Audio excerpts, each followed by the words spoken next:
A few friends have noticed on my Facebook page that Kevin's put his Skypes and they've gone onto my page. A couple of people have said, have you joined a cult? And are you sacrificing stuff? And I just wondered how you can explain that, no, it isn't a cult. Well, I have fun with these things when people ask that. And when you directly answer, which you can say, no, it's not a cult.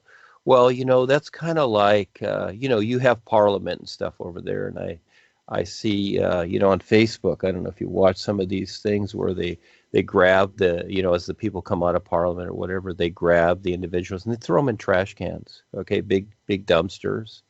And so, and you watch the politicians here across the United States, and all of a sudden they're asked, well, did you have this affair, or did you take this money, or something like that? And they always say no, you see. And as soon as they do, and I'm sure you've seen these things on TV, as soon as they say no, what are you thinking? Oh, yeah, he really did it. He's saying no, but he really did it. You see what I'm saying? So again, you can say no, all right? But they're going to still think that. People have thought of that of me even when I was in the corporation. They thought I was doing psychic stuff because I wasn't obeying the guidelines, so to speak. I was just going out there and being the risk taker. And so, yeah, I get that all the time, a cult. And so whatever your answer is, and the sacrifice, that's a good one. People say, are you sacrificing things? I would say, yes, I am sacrificing. I am sacrificing all my restrictions to become more aware. You see? So when you kind of agree to what they're saying in a particular way, you have fun with it, then really they don't have anything to consider. And so the cult idea, for the fun of it, I would ask the question, always come up with a question like, okay, so what is a cult to you? Ask them the question and then go off their answer, you see, instead of just saying no.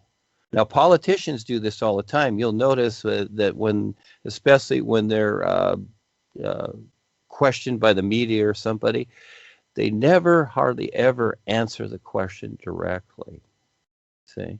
They never put themselves on the defensive, see? So when you do that, unless it's yes, I belong to a cult, I'm having a great time. And you could say that too, you see? So have fun with it. So I would put the question there, what is a cult? What is your idea of a cult? And then they're going to say something like, well, it's this or it's that or whatever. And then you can just kind of go on from there. And pretty soon, probably for the most part, they've forgotten it, you see? But when you just say no, many times they're going to take that as a defensive answer, and then they're going to go, oh, yeah, she belongs to a cult. She just don't see it. So, but you decide. It's learning also to see it from their point of view, okay? How are they seeing that, and what are they considering? See, they're in a self-convinced life, and anything that you or anyone else is doing out of the ordinary, oh, gee, it must be a cult. That's how they're thinking, you see? Because they're just really looking at their personal life. They don't have the experience that you do. But also your answer can be, well, I'm having real experiences with my life. That can be your answer instead of yes or no, you see? So there's many fun ways to do it, or you can do the standard literal way. That's up to you. Okay, thanks. Something else I was wondering about, I might get a bit confused with the question. I've got lots of scribbly notes.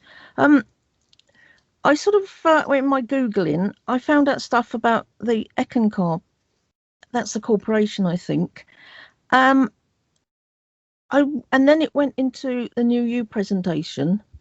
And I just wondered that at some point you've said that it could take several lifetimes for us to grasp things. And I wondered, in the next reincarnation, the New You had moved on to something else. Are we able to catch it up, or does it just sort of drift about and we hope for the best we find it?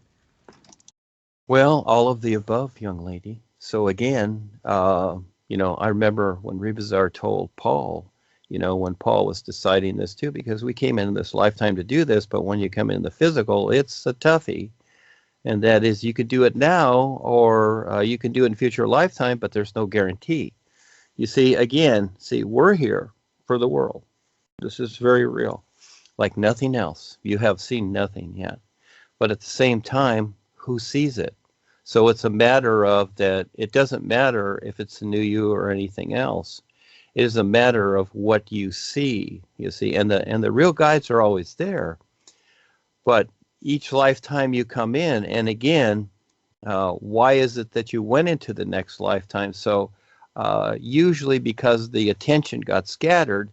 So for the most part, you would still be chasing some ideas. So you're going to still be looking through those ideas. And so until you're willing to see more, those ideas are going to come first, just like the world. Look at the world. Look at all the people. We'll just take religion as an example. Look at all the people that look through these ideas. They've accepted these ideas about God's religion, prayers, and just everything they do, okay, worshiping and all these things, rituals, ceremonies, even sacrifices, what have you. And all this silly stuff was started by the reptilians because this is what they do to control people. They create ideas like this, and especially religion and gods and stuff like that. And it's really them. They're the gods. They're the conquerors. But they create this mystical idea about it. And so now that you know that life is an isness, okay, through all these lifetimes, you've accumulated to this point of now here it is, this endless isness, and you decide how you're going to approach this. So if it becomes more lifetimes, that's up to you. Now, it's a big journey to recognize the isness and stand real with the is. That's huge. And so, but you decide the journey. It's always up to you. You are the decider. The guidance is always there. The real guides act as the intermediates, but they cannot decide for you. They cannot make you see anything. So just like when we were raised by our parents, we usually stuck very close to our parents, and usually the mom, because again, they were the guides. But at a certain point, we ventured out and took the risk to see more. But the parents were still there. So the guides are like that too. But it's how we relate to them. And it just depends upon the adventure that we choose in creation. Are we looking to become more aware? Or are we chasing things that encumber and restrict us to where we have no idea of where we're at, to where we just grow old and we forget, you see? So again, what I'm providing is objective views of what's going on and not an indoctrination like the religious and spiritual paths have done, to where there's some kind of formula that equals something. And there's no such thing as that, because the isness is endless. It's awareness. It's not spiritual growth. It's not unfoldment. It's not all these things. We've went through this process. But again, I've talked to people that I remember when I was in the corporation, because I was there 31 years too, and when Paul was there, and from then, 1970, I talked to a few people that, they would basically say, well, I'm in no rush. If it takes more lifetimes, I'll figure it out then. Well, yeah, that sounds good because of what they know now. But just like their previous lifetimes that they don't remember, they're not going to remember that moment when they did have an inkling of something, because they're going to be very involved in something in creation in future lifetimes, and they're going to have to struggle to get back to that memory again, you see?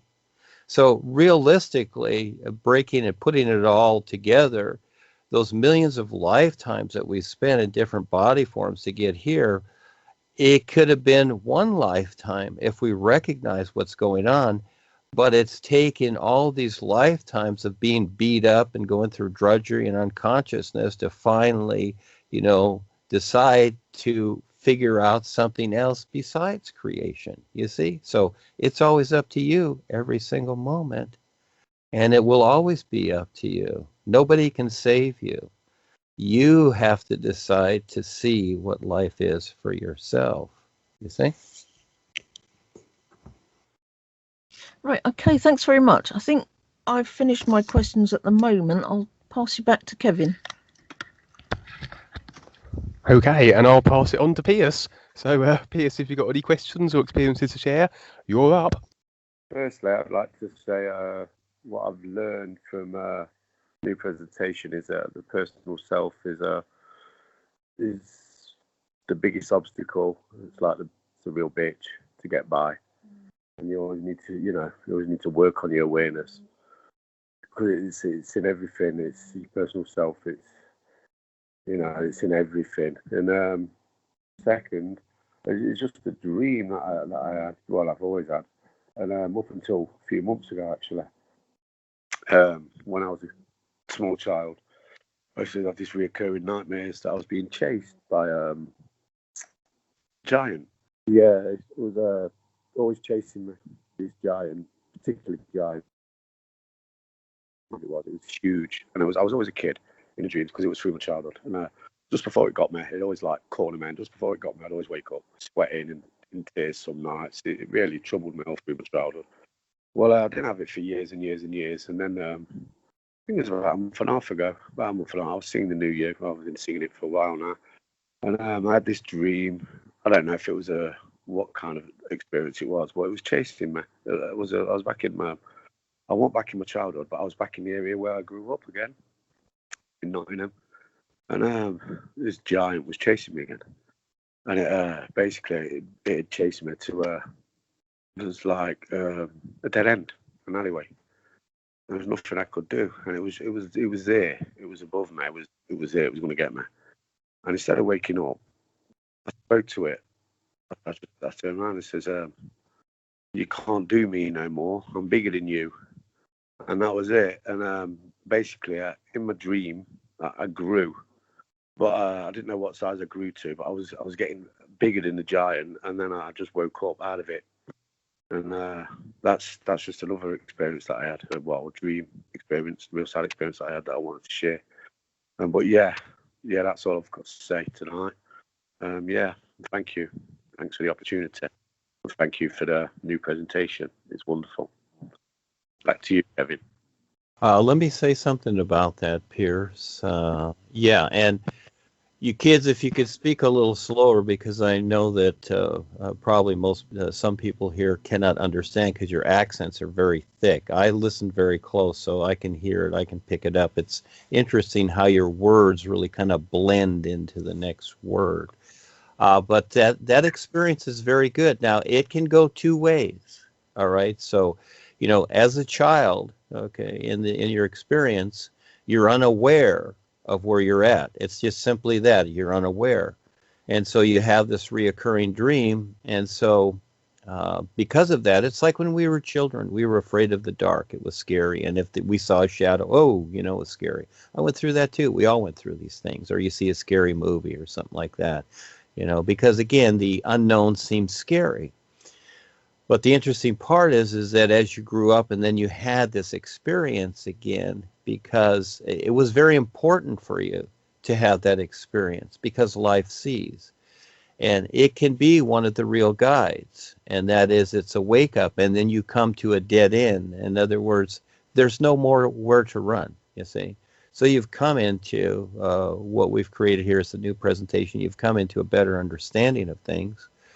And that can still be, that could be Rebazar. It could be any one of the real guides prompting you to decide to face this fear you're running from that is nothing.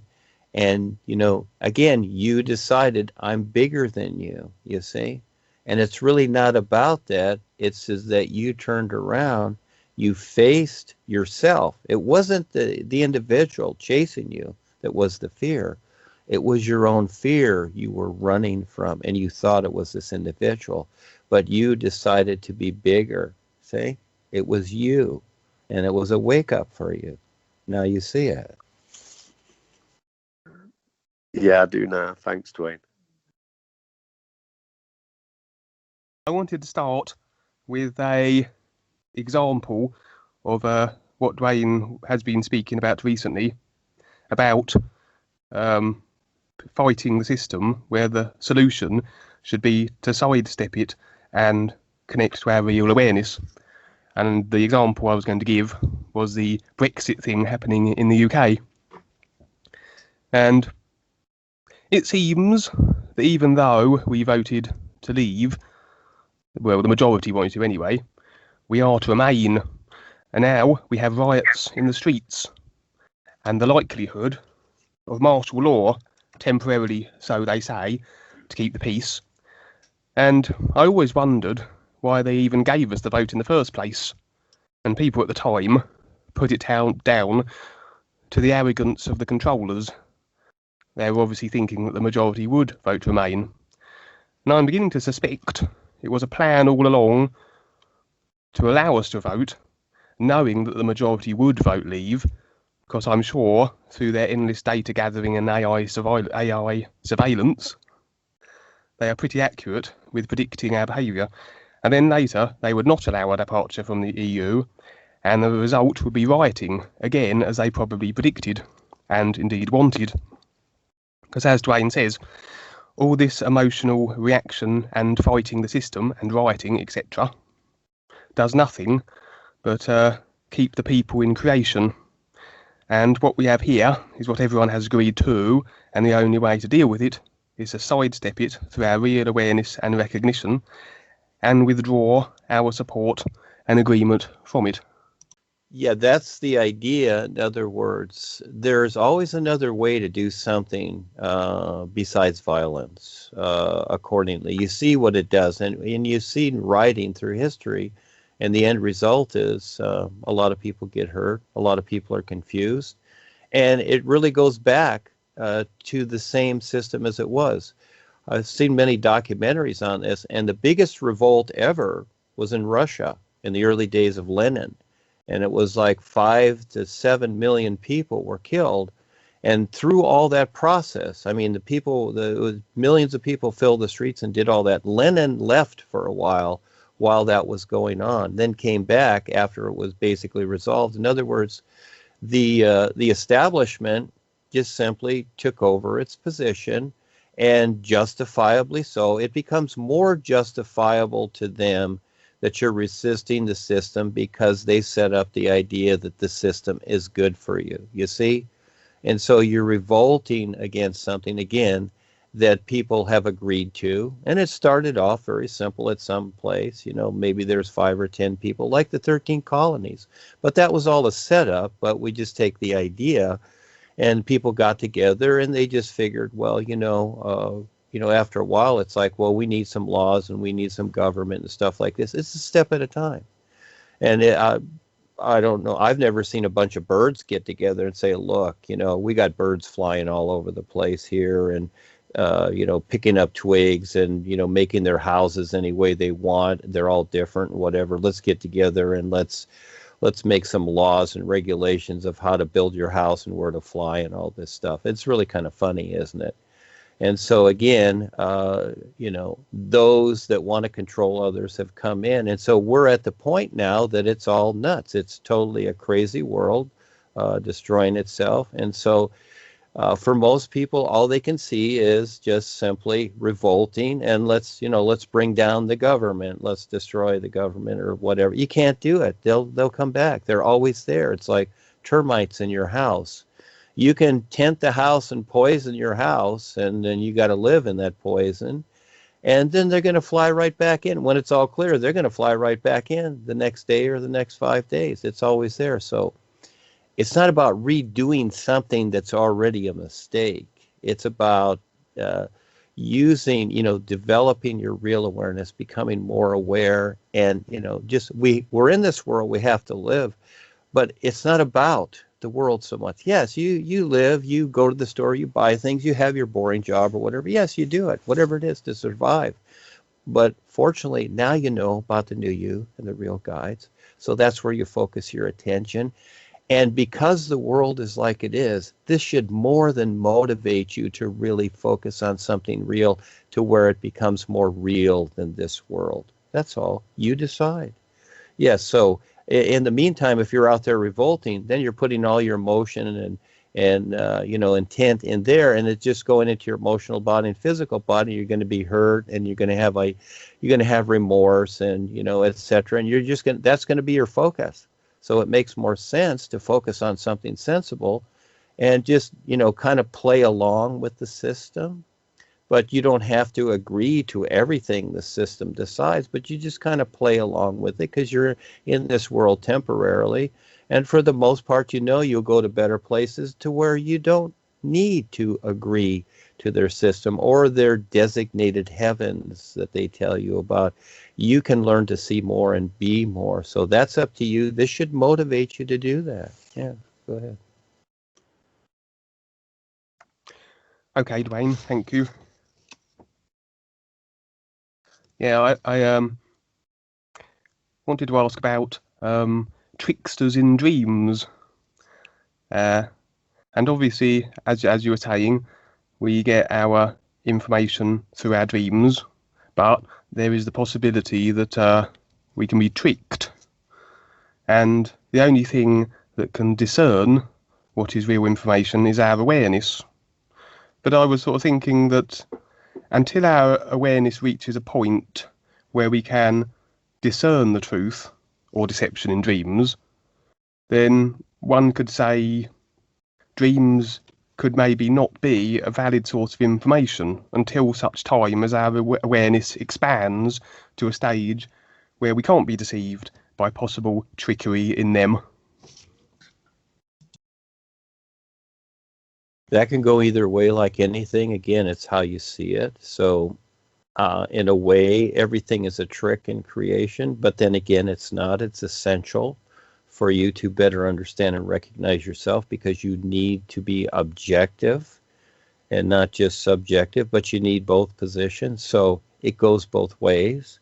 And again, this is where, it's like when you go to the store, as an example, and there are products there, or you go online, you compare. You don't just, sometimes people will just, well, I always buy this brand no matter what. I don't care what it costs. Well, that's fine. That's a decision that person makes. But sometimes you'll compare the two, one shirt to another. One's made by some famous company that charges $200 for the shirt, or you go to Walmart, you get this shirt that's similar and it's $7, again. So all of a sudden at some point you're deciding to compare the difference. So yes, we go through such a huge, unbelievable process here, and also on the real side with ourselves, that is, and a good portion of it is a lot of misinformation. It's not about truth, okay, because everybody has their idea of truth, and this also is misleading. So again, when people use that idea, which I don't use that, I use real truth, and that real truth refers to the reality life is, but it's just a reference. Is all it is, because I don't really go there in these senses. It's like, well, this is a lie, that's a truth. No, everything is perception, you might say. Everything is awareness. Everything is a decision. And you see, for the most part, because of what has been created with the systems that control everything, most people are agreeable to be lied to be deceived, to be tricked, whatever. They're fine with it. And now you're waking up, you want to see through it. So it's all a block of clay, and it's how you weave it, and it's how you see it and decide it and understand it. But at the same time, you got the personal self. Yeah, it's kind of like the little doggy there. You'd like him to be nice and cuddly all the time, but sometimes he barks. There's a fly in the room, or somebody's walking down the street and he's barking uncontrollably. So our personal self is the same way. It's basically with the five bodies, it's very reactionary, and you have the mind too, and you have how you see things according to the mind. I have to deal with my personal self too. Yes, I do. And so, and we're in creation, and we're at that time in life where everything is nuts. You try to make sense of something, but realistically, none of it makes sense. Because it's not along the lines of the natural environment. So we do the best we can. So again, to develop a real focus for what does make sense, but you, through this process, being tricked or whatever, and the boys do this too, they do funny things to get your attention, to wake you up to what's going on, to even recognize something a step at a time, you see. So really, what is trickery, what isn't? I see it very simply as it's cause and effect creation, and then there's the real universes. So you decide within yourself how you're going to see and recognize this. Now we have complexity, huge complexity, in creation. Just the physical body is huge complexity when you break it down, and there's what, over 1 trillion cells in it, and everything's doing whatever. Just the physical body itself, let alone the rest of creation. So there's a huge complexity, and the endlessness life is, it's not a complexity, but it seems to be a toughie because of the recognition of it. And so, but this is our journey through life to recognize, and we need creation as a comparison. Without it, we have nothing to compare to. So we're just in this endlessness of light and sound that we cannot distinguish. So going back and forth and utilizing that, we do. So again, I give these viewpoints, etc., according to what people have decided. That's what I'm working off of. When a person says something or what have you, and this is how I've created many of the groups, I listen to what people say, and basically it's in the overall consciousness of what has been agreed to. Just like the systems of politics, religion, the basic systems, spiritual, technology, science, education. These are the basic systems that most people look to. The business world, etc., chasing money. There's basic stuff, sex and marriage, love, all these ideas. And so, there's a basic thing, and I use those to relate to people to see who will step up and to gradually have a better understanding. But again, that's their choice. So yes, each one of us decides our adventure. And it would seem as though, when people say, oh, they're lying to us. Oh, the politicians are lying to us. They're liars. I don't use those terms myself. I just see that, they're doing their job that they've decided, and that is they've decided to deceive others. And so I call them the deceptors. That's all. But I don't call them liars, because then you're dealing with the opposites in a way. And I like to kind of move along into some other kind of fun area like Robin Hood or Peter Pan, and that is that with lying you have truth. Okay, tell the truth, don't lie to us. You see, it's always the opposites. And as long as people stick to these opposites, which most people do, good, bad, right, wrong, beautiful, ugly, up, down, etc., and we utilize these things. But when you stay stuck to them, then you really keep yourself in a cause-effect situation, thinking that, it's not a good day, but I will have a happy day. I will look for that happy day. You see, always looking for the opposite and thinking that, like the love idea, it's just going to take care of everything. And for the most part, the love idea that people have is just sensations. And it's not real love, because real love is without all restrictions. And the personal love that we have as an idea, it has opposites. It has the good times, but it also has the drama, the restrictions. And for the most part, it gets people into more lifetimes unconsciously, that so-called love, which is really personal love, because people don't see through it. So yes, it's a heck of a challenge, isn't it, young man, to figure out if you're being tricked or not. But you decide. You're the decider. Okay, thank you, Duane.